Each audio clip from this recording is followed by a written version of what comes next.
diinta iyo dastuurka arrimaha federaalka ee dowladda Puntland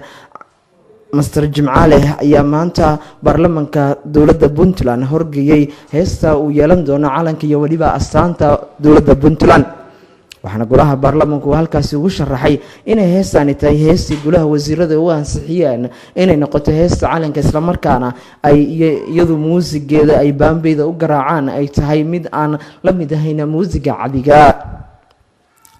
baarlamaanka Puntland ayaa iyagu arintaasi falanqeeyay isla markaana codeyn u qaaday waxaana heestaasi inay dhaqan gasho u codeeyay 25 xubnood iyadoo 6 xubnood oo baarlamaankana ay diideen inta kalena ay ka aamustay gudoomiyaha baarlamaanka dowladda Puntland ayaa isagu ku dhawaaqay inay heestaasi tahay heestii calanka ee dowladda Puntland ay yeelan doonto isla markaana heestaani si weyn loo soo bandhigi doono calankana la saari doono 1 August marka loo dabaaldegayo maalintii la aasaasay dowladda Puntland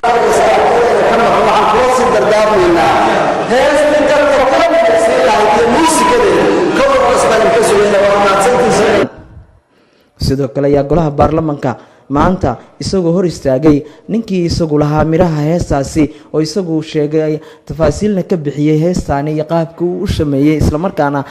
u sharaxay baarlamaanka dowladda Puntland sida uu sheegay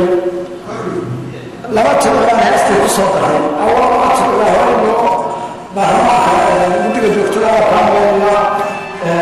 kadib laba timaad u soo daray way